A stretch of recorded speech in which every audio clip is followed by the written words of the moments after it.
Well, new week, new Grandmaster. This week we got the Corrupted. Now, I hate the Corrupted. I don't know about you guys, but I would rather do Lightblade than Corrupted. If only because Sedia, man, I'm thinking about it right now. And I'm pretty sure she is the only boss in this entire game that could one-shot you. Like just one blast and then boom, you're dead. Just like that. Just for taking like one little misstep. I mean, at least with Mr. Lightblade there, you can, take 2, 3 shots? You know, like there's a little small window for recovery. With Sedia, there's not. Like, you look the wrong way and you're not moving, and bam, just dead. Just like that. Now, forgetting about all my griping there anyways, Corrupted, we see an Arc Burn, we have Overload Champions, we have Unstoppable. And match game is actually kind of a deal in this one. Normally I don't really care at all about match game. This time I do, just because there's so many shields in this one. So we have, and all shield types too, by the way. So you have Void at the beginning, a little bit in the middle, a little bit near the end. You have Solar a little bit in the middle and at the boss room. So that's a big deal for me. And then you have Arc in the middle. Middle only? Yeah, about the middle only you have Arc. Now as far as loadouts go, I mean, there's not one loadout that you have to use and it's the be-all end-all, and if you don't use this loadout, you're not going to get it done. Absolutely not. That's never the case, and if anyone tries to tell you that, don't believe them. So for me personally though, I do like running Solar Scout for this one this season, just because Scouts can do overloads. Solar, because of the shields in the boss room. I don't want to be messing around with shields while I'm trying to deal with Sedia. And a lot of the engagements with overloads are going to be long distance, which helps when you're running a scout. I use one with explosive payload just because it stuns on 2 shots instead of 2 shots instead of 3 shots. And I do like using a linear Arc, of course, because it's Arc Burn. Sedia, because of the type of boss she is, she gets like an extra, you do more damage on a crit than you normally would with some of the other bosses out there. And then linears also are made for crit shots, so it just makes sense this season anyways. Honestly, even after the nerf to linears, I think for Corrupted, using a linear is still going to be the play. I think. When you're solo, anyways. So yeah, just for your loadout, just pick it with purpose. Like, just have a reason that you're running everything. That's all. Don't let someone tell you what to run.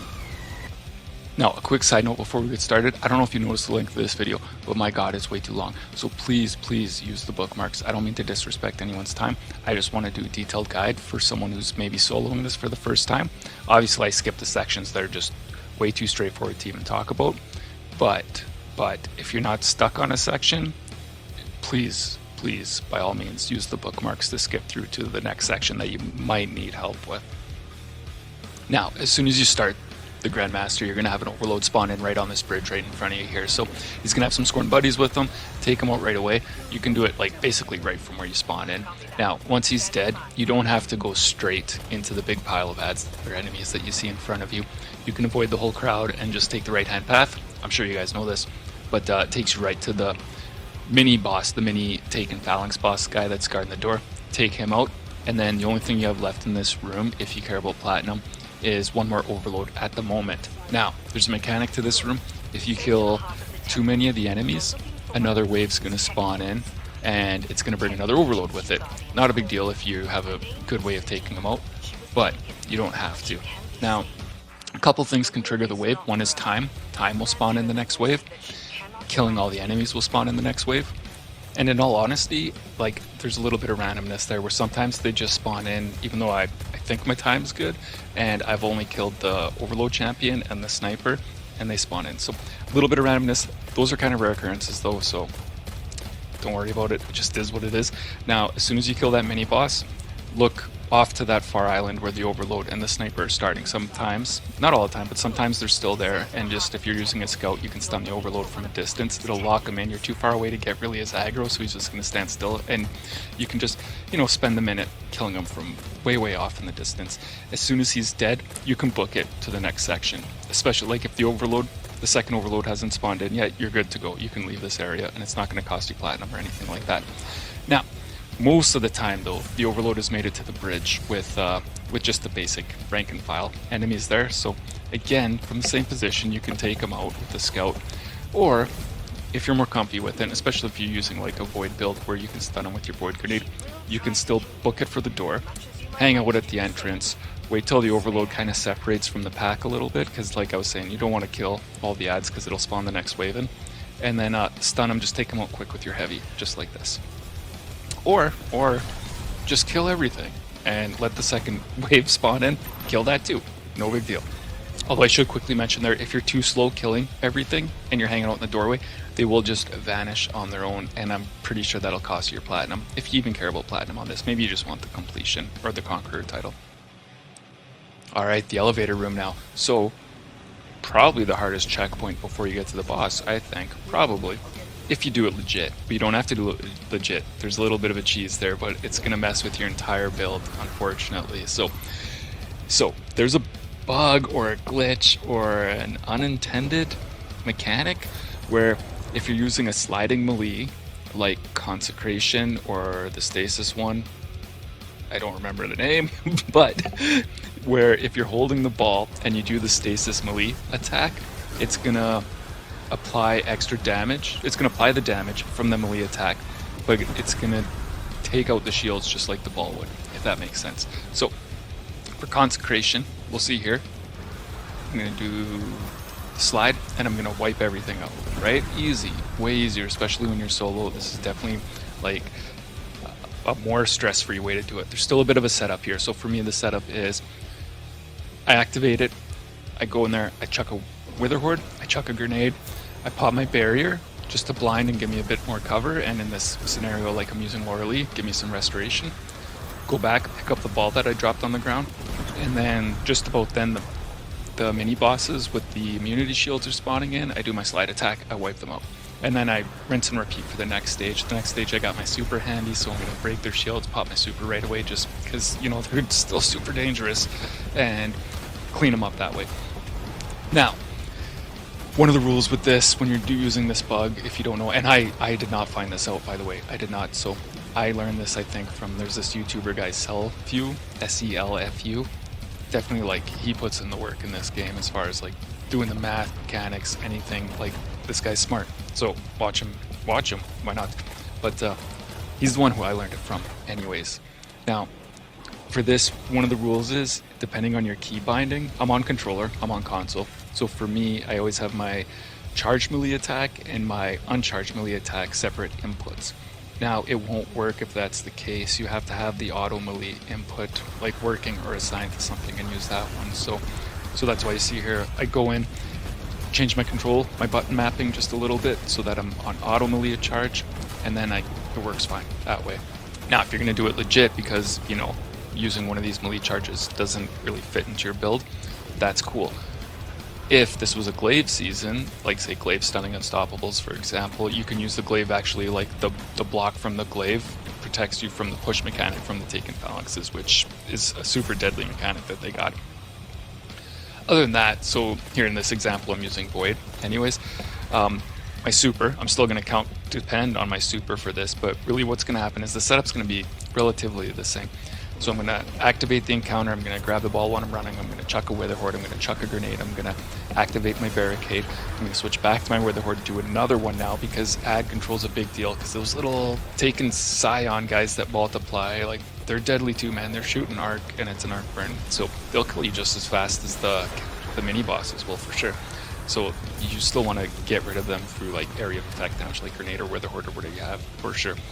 So as soon as that's done for this first section, I'm going to run back to where the ball spawns on the outside edge, because you can still pick it up through the wall, and I'm going to just start chucking it at the bosses. Now, because I put my barricade down there, those little mini bosses, the taken phalanx guys, they're going to get caught up on my barricade a little bit, like a little bit stunned, whatever. The more the better. And I'm just going to start chucking balls. Because they're orange bars, they're just majors, they're not really the captains. You will break their shield pretty fast, like it's only 2 balls, like it's not that bad. But as soon as I break one, put some damage into them, like kill it outright if you can. The yellow bar mini boss, you just gotta watch out for his, what's it called, Axion Bolt? Those balls that track you, like keep an ear out for it, whatever. And if you gotta bail from this position, do it. Just bail and kill that thing, because again, that's arc damage too, and it sucks. But you'll find that it's not as bad as you think if you just kind of, for me, this way works the best for me for this first section. Now, if you had to use your super on that part, that's cool. And if you want to wait for it to come back before you move to the next phase, that's cool as well. So what you're going to do here is you're going to hang out in the center, just like this. And you're not 100% safe. from this yellow bar mini boss, but much safer. You know, so he's gonna kind of run around. You can put this little center island between you and him, and it gives you cover. And like 3/4 of the time, he's gonna be missing you. Every once in a while, he does get a beat on your head and start getting some headshots on you. In that case, just kind of shuffle around a little bit, and he'll go back to missing you, no problem. I think just, you know, pick away at him with your primary until your super bar is filled up, and then you can move on to the next section. So the next section for me personally, I like to switch sides. So I did the right side first section, next side I'm going to do left section, and again, same thing. I'm going to pick up the ball. I see all the taken goop coming in, but that's okay. Pick up the ball, throw a wither horde, do a barricade again, throw a grenade, shoot another wither horde, pick up the ball, chuck it, and then I'm going to run back to where the ball spawns, and I'm going to pop my bubble. So I'm using bubble in this scenario. For sure you don't have to, but for me it's definitely easier. And then I'm going to chuck a couple balls from my bubble, take out this first yellow bar phalanx now, and then for this, really all you have to do is sounds are dangerous. Like I said, I know like they're not the most dangerous thing on the field right now, but again, they will kill you just as fast as those yellow bars will. But as soon as you bust the shield from one of those phalanxes, do what you can to kill it right away. Like use your heavy, just get rid of it. If the sounds are gone, and then you take out one yellow bar, you only got one yellow phalanx left and the Taken Knight left, and that's it. Taken Knight's, he's out of everything, he's the least dangerous for sure. You don't want to get stuck with his stasis cannon and then he's going to shoot fire on you, but for sure he's not dangerous. But after you only have like one phalanx left in the Taken Knight, it's easy enough to just do laps around this whole thing, pick up a ball, chuck it. If they get too close, do laps. Like, you want to keep your distance for sure. His range for his little pusher shield there is nasty, and he shoots arc, which is nasty too. So just keep your range. As soon as you have a shield down, again, just take him out right away, and then you can just pick away at the yellow bar knight. Now, I'm not trying to claim it's like super easy or anything like that, especially if you're not used to it, but you will get used to it. It's just timing and method, right? Like, so I have routes I follow all the time when I run around. Every time I do this, move for move, it's almost identical, you know? It's just, once you get used to it, you're good. So it might take a few tries, it might take a ton of tries. Maybe just keep practicing on master difficulty, but you'll get it. Now, after that, kill the unstoppable, knights run away, blah, blah, blah. But just one little neat trick here that I want to show you is for this Shrieker, if I notice whenever I hop on the bridge, so I'm not walking, I'm hopping, like jump, jump, move forward, the Shrieker will open up at some point, but he won't be shooting. And then you can just kind of take him out in peace if the one Shrieker bugs you. Anyways, moving on to the next kind of proper checkpoint here, and that's the twin ogres. So there's the light ogre and the dark ogre, or the normal place ogre and the taken ogre.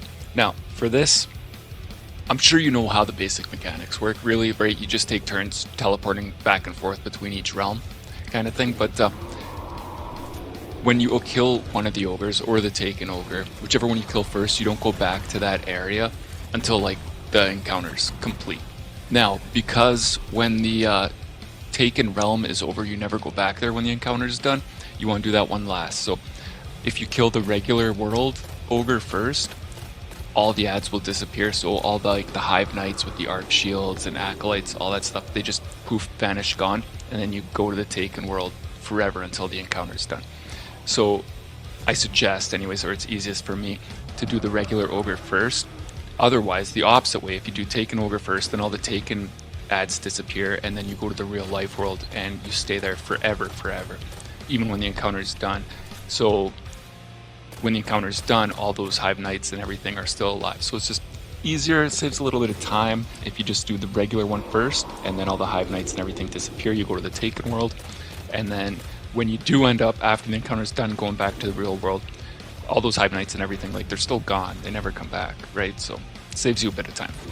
Now, what that means if you want to get platinum is you got to kill the champions. So first champion that you want to kill, if you're going to do it in that order that I was saying that I do it, is the real world champion. So they're all unstoppables, and there's going to be one ogre unstoppable champion in here. So what I do is I run up here and I just hang out like right here until the enemies spawn in. So the unstoppable will spawn in immediately, but he'll either spawn on the left, the center, or the right hand side, and it's random.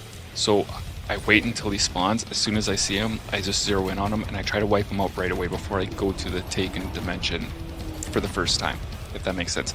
If you don't get him right off the bat, what's going to happen is he's going to start wandering around the map while you're in the taken realm, and half the time, like, it's going to be a few rounds before you ever see him again. It's just a time waster. The alternative is you have to go out hunting him, which can get dangerous because, like I said, there's all the Hive Knights, the main mini boss, like all that stuff. It just can get a little dangerous. So it's just works out best for me when I can get that ogre in the first realm right away as soon as they spawn in. As soon as I have that champion done, the ogre champion, I just focus. Kind of my main goal then is to kill the ogre mini boss there in the real world. Once he's dead, then I go to the Taken Realm. I'm there forever until I finish the encounter. Now there's 2 more Unstoppables hanging around here, 2 Taken Phalanxes. Now I have to go hunting them, sort of. Now, I like to hang out on the left side, kind of by the stairs here for the most part. And as long as I'm up forward enough, those champions will kind of be doing laps. Laps between the boss, the back room, and then up the stairs in that little upper side room on the left-hand side there. They'll be doing laps. When I see one kind of jumping off the ledge here or peeking around the ledge, then I'll start damaging them. The other one's never that far behind, and I'll just hang out here until they come to me, or if I get desperate or I'm bored or I just don't have patience on that day, I will go up into that top left area to take them out. So it all depends. Just watch out, there's a lot of void shields here. There's a lot of solar shields in this area, so. And if you don't care about Platinum all, then just forget about the Unstoppable Champions. Still, I would still do it in the same order, like the real life mini boss first, and then the Taken mini boss, but I'm gonna hang out just on the stairs. If you're hanging out on the stairs, you can damage both bosses easy enough. Doesn't matter, you can use primary even if you wanted to and you have the time. Every once in a while, it's rare, one of the Unstoppables will push you, so just be ready for that. And that's it. So now, after the Taken mini boss is dead, everything disappears except the Shriekers. So the easiest thing to do at this point, if you're already on the left side, is just book it around the left, jump up here, and you're just gonna zoom down the stairs to the portal, and then you're on to the next section. I guess also just keep in mind, as soon as you go through this portal, there could be like 2 Taken Unstoppables like right in your face there, so pay attention for that. But other than that, clear them out. They're like not dangerous in any way. Do them from distance. You can always run far away if they get too pushy. That's fine. You can block them between the fence, and yeah, this part, no big deal at all. After that, you still have 2 more Unstoppables kind of down the stairs in the center island. You have an Overload on the left, an Overload on the right, plus a mini boss running around that's shooting arc, and he's got great aim. So again, it's nothing too complicated about this part. Do it however you like. I mean, my preference is I like the cliff on the left hand side for almost everything until I get to the last Overload on the right hand side, and then I jump to the center island and kill him. Now, the little mini boss there, you can kill him if you want for sure, but if just from this mini island you shoot at him, he'll run behind cover. As soon as he's hiding behind cover, you can just book it to the next section, because he doesn't count for anything. Like, it doesn't matter for platinum, points, who cares about points? You'll be fine for points, and yeah, just book it. Now you have this little leap of faith down to this portal at the very bottom here, but there's a lot of Taken Blights doing spinnies around here, so it can be a little bit of a wipe hazard. So if you want to play it safe, you can jump on this cliff right here, and then there's a rock right here. Sometimes you gotta wait a second for it to load in. You can jump on this rock, and then from there it's just a drop right to the portal. So if you want to play it extra safe, you can do it that way, or just jump, just close your eyes and jump without looking. That's fine too. Now, for this, there's a little like asteroids and jumping, slight platform. There's some guys with void shields, watch out for them. And there's an Overload right here. So for this Overload, you don't have to kill him, you can just tap him twice. Watch out for his little arc balls flying at you. And if you just watch him here, he'll run off the cliff. Sometimes it takes a couple shots, like acolytes get in the way or whatever, but that's fine. Just a quick, easy kill from a distance, no problem. Other than that, there's not much to say before the boss room here. I like to use my super on the big island with all the twitchy guys. What are those twitchy guys called? I don't know, the twitchy Taken guys. And there's like a yellow bar, a couple Minotaurs. 2 Minotaurs start on the left-hand side. After you kill one will teleport to the right-hand side, just in case that's a little bit confusing. That's how that works. But yeah, I like to use my super for this part because, well, just because. And then you just got 2 Overload champions until you get to the boss. No tricks to them. You're in like a totally fine position just naturally to take them out. So do what you need to do, and then you get to the boss. And the boss, Sedia. So Sedia does arc damage, and she does a crap load of it. So it's one of those things where you cannot be out of cover or you cannot stop moving And even when you are moving with her, I suggest like you're zigzagging or being a little erratic with your movements there, because one direct hit, just one, and you're done. You're done.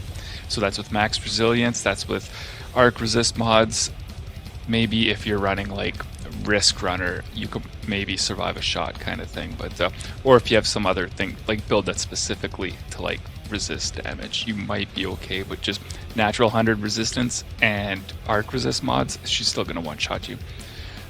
So solo, this is just going to be a solo guide for the boss, okay? I'm not going to go into details on how to burn it down if you're in a group or anything like that. There'll be plenty of other videos from other people on there. It's definitely doable. Now, because this is dedicated to more players that I think are like me, that want to do it as casually as possible.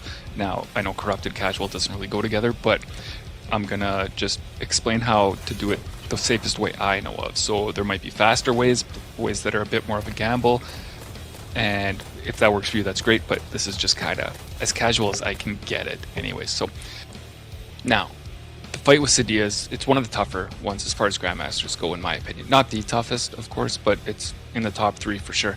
It depends on my mood, I guess, but most of the time I put this at like the second hardest one. Light Blade guy, I like cool, and then Sedia after that. Glassway's pretty tough too, but you can always cheese Glassway. There's not so much any sort of cheese for Sedia in the Corrupted Grandmaster here. So, but really, the best thing you can do is just go step by step. That's all. Don't skip any steps. Don't rush. Just one thing at a time, and it makes it much, much safer. Safer than it could be otherwise, I guess. So, first thing you need to know, this little back island here that I hang out on. This is definitely the safest place for you to be, as far as I know, for just clearing out ads. And there's going to be constant waves of taken enemies throughout this thing that I'll explain here. Now, as soon as you start the encounter, she's going to go to the right-hand side, and that'll be your first wave of taken enemies. Now, it's the smallest wave out of all of them. It's just some taken scions, 1 taken knight, maybe 2 taken knights. I kind of think it's only 1 though. Now, they do have solar shields. That's why I like to bring a solar scout. Now, as soon as they spawn in, I'll throw a grenade or whatever to take them out, but then I run away to my little safe island here. There's plenty of cover, especially if you're on the left-hand side for this first part. While she's on the right-hand side, you're safe on the left-hand side. Makes sense, right? Clear out all the ads. As soon as all the ads are taken out, you're free and clear to jump off and get that orb on the left-hand island and start bringing her shield down. So if you're by yourself, you can't pass it and charge the ball up, so it's going to take, I think, 4 throws. 4 throws if you have solo operative anyways. Now, again, careful, she can one-shot you from any distance, this lady. So use the cover that you have here while you're throwing the ball. Like if you stand still for a second and you're not in cover, like she'll probably end up killing you. So anyways, just be careful. Now, when you only have 1 throw left to go to break her shield, just be ready that more ads are going to spawn in. So again, you can run back to your little safe island to kill them out. Or if you have a super, you can use your super to take them out. That's cool. Anyways, after they're all gone, after the second wave's all gone, then you're free to do damage to her. Now, she might shoot you up into there and push you a little bit. Don't panic. It's okay. You'll survive that probably.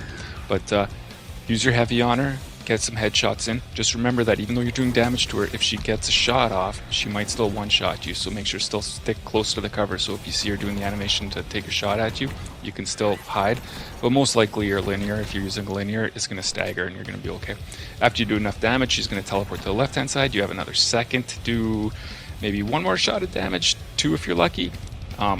I never seem to be able to hit her at this point, but that's fine. Her shield goes up, and then there's a 3rd wave of Scion enemies. So this one, there's even more than the last time. So it just keeps on getting bigger and bigger. There's way, way more taken knights. There's way more taken Scions, but just run back to your little safe island, do more damage. Now just know she's on the left-hand side here. There's way less cover in your little safety island here. So there's basically this spot. It's basically the safest spot I can see here. After you clear all the enemies again for the 3rd time, jump to the other side, get the ball, take out her shield again. Now before you throw that last ball, I just suggest you jump to this section here where the portal's going to end up being after she teleports, and throw your last ball, pop her shield, do damage, she'll teleport away, wait a couple seconds, the portal will open up, jump through the portal before the ads get to you. Okay? No sense fighting those ads. No sense. Give yourself a pat on the back for passing like the easiest part of the Sedia fight, and now it's time to get into like the weird part and the hard part. Before that though, you're at this intermission part, so you have a couple options. One, you can push up, there's an overload ahead of you, there's a sniper, there's a taken knight, plus Sedia is going to be shooting at your face. Now, it's a little bit harder if you want a slightly easier but much longer way. Right from where you spawn in here, you can actually, right next to Sedia, you can see there's the taken knight and the sniper that's standing by her. Now, if you kill that knight that's on her island there, she's going to disappear, which makes it much safer to go push that overload in the Minotaur. So up to you. It takes quite a bit longer, like it's really far away as you can see here, and it will take you a bit, but up to you if you want to be super safe and slow, or if you want to be a little bit faster and a little bit more like dangerous, like living on the edge. But up to you either way. And then again, you're going to keep pushing, and then again there's another taken knight beside her. Kill that, she'll disappear. There's also an unstoppable up there. Not so bad, but maybe if you're lucky you get some more heavy out of here anyways. And then you're on to like the final phase of Sedia. Now this is the tough part. This is the part where you might get a little sweaty no matter what. You might not have a choice. You might have to get sweaty. Now for the final part of Sedia here, the final phase, the most important thing to know is how the enemies spawn in or why they spawn in. So usually you measure it by how much damage you do. This time we're just going to measure it by shield breaks, I guess. So as soon as you jump up, there's a wave of scions, and they're the multiplying kind, and there's not a lot. There's only 2 groups, but they multiply, so who knows how many they'll turn into. After that, no ads until you break her shield. As soon as you pop her shield for the first time, 2 taken knights are going to spawn in, and they're the kind that shoot like the big taken orbs, kind of like the Touch of Malice orbs at you. Now, they do have solar shield, so if you're using solar subclass or solar super, definitely I would use that for these guys right now. Absolutely. After you kill them, you're totally free and clear to do damage to the boss. After her shield goes back up, then there's more scions, another wave of scions. Again, just the 2 small groups, but they multiply. Who knows how many they're going to turn into. Now, after that, you're free to take her shield down again. Now you have a choice. When you pop her bubble, 2 more taken knights will spawn in if you give it enough time. Or you can just burn her down and kill her outright and not deal with them. Okay, so the strat that works best for me for all this. First thing, as soon as I jump up there and the first wave of scions spawn in, I'll kill him if I can, hiding behind this little pillar where she doesn't really notice me yet. If I can.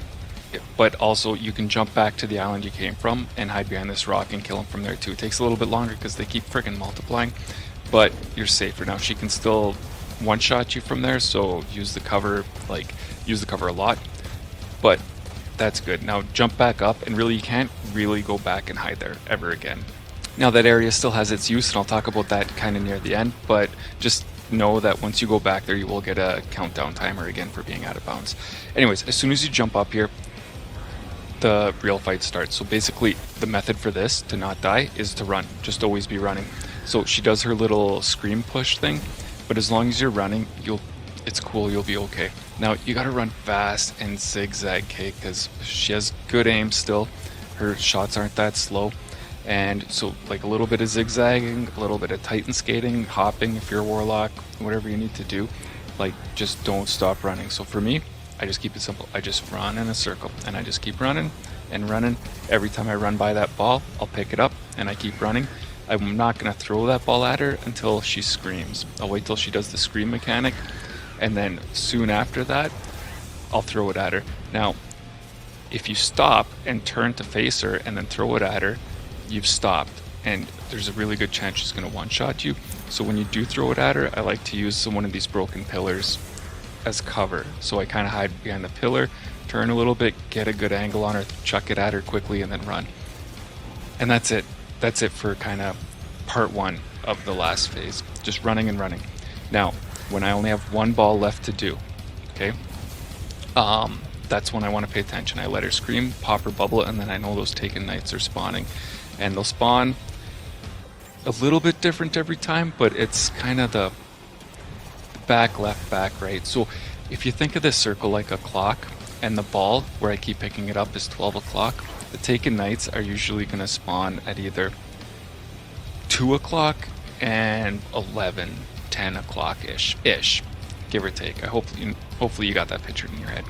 But the closer you are to them when they spawn, the better. Obviously, you can, like, if you can kill them as soon as they spawn in, that's great.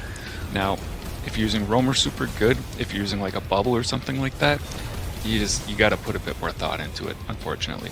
Remember solar shields anyways, and then kill them. But again, remember when you're killing them, you can't stop running because she'll do that scream push and push you off. Now, one good tactic that you can do here is fight them at around the 6 o'clock area of this circle, because then if she does scream push you off, then you're going to fall back on that island you came from. You'll get the countdown timer still, but it still gives you plenty of time to jump back into this main arena, so she doesn't push you off the cliff and you don't wipe anyways. So those are really the two options: fight them at 6 o'clock or fight them where they spawn. Now, after you got them killed, it's time to do damage to her. And again, you want to time it so it's after she does the little scream push thing, and you want to make sure you're close by cover because she can still one-shot you when you're doing damage to her. Does that make sense? So it's the same method as when you're throwing the ball to her as when you're doing damage to her, really. Now, after you're done doing damage to her and her shield goes back up, scions are going to spawn. So again, you're just doing laps and just kill the scions as you're doing the laps, right? So it's really, I mean, it sucks still, they're shooting arc and stuff, but if you have grenades, your melee attack, whatever you use to kill, just kill them as fast as you can before they can multiply. Now, luckily, when they're chasing you, they don't really multiply as much. So that's good. Now, after the scions are dead and her shield's up, the balls move to the center, and then really it's the same thing. You're going to be doing laps, but now this time, after she does her scream mechanic, okay, you're going to jump to the center and grab the ball. Just the only thing, before you jump, I know you can't stop running, so it's not like you have tons of time to like look around and survey everything, but you just want to make sure she's not like right up in your face or in your path of where you're going to jump, because there's been quite a few times in this where I go to make that jump and she's flying towards me at the same time. We have a mid-air collision and I just drop down and I'm dead. I drop into the little asteroid belt that's flying around in circles there, and that's it, that's all. Now, when you have just one more ball to throw, you got to make a decision here now. So you can either break her shield and kill her outright, or you can break her shield and deal with Taken Knights that are going to spawn eventually. So obviously you used your super, you probably don't have it back yet from last time you fought the Taken Knights, so they suck. So what I suggest is you hold on to that ball, you run around to the 6 o'clock area, so the same area that you jumped up to this arena from the island before. You wait for her to scream. As soon as she does her scream, you find cover, you break her shield and just burn her down. Now, the reason you're doing it at 6 o'clock is it's the farthest away you can get from the Taken Knights. If she does happen to scream push you off, you're going to fall on that island behind you. You're not going to die. You're still going to have that second chance to jump back into the arena and finish her off. And like, that's it. Those are the only reasons I have for doing it this way, but I tell you, it's like way easier. Now, there's a few other options you can do. One is like the little center eye of the island there, where you pick up the ball from. If you're lucky, you can damage her there, but half the time she's going to come up there with you because it's going to be in her path. And if she does get close to you, she does have a stomp mechanic actually. It's just something you don't really see too often, because how often are you like standing close enough to hug her, right? So up to you. I mean, either method works. I mean, maybe, unfortunately, if you have to try this a couple of runs, it's a pretty long strike. So, I mean, it depends how much patience you have. But those are really the only two things that have worked for me. Is one, on that island, it's a little more iffy and scarier, and I just seem to have a lot more luck for myself at 6 o'clock. Anyways, that's it. Oh my god, this one was a long one. If this is your first time trying to solo this one, and if you get it done, that's awesome. If you watch this guide and then get it done after, like, oh man, that's like super cool. Now, if you know all this and still watch this video, you're the best. And that's it. Like it if you want. Yeah, why not? Hopefully this helps someone out. I just want to help out some casual players. That's it. All right. Thanks for watching.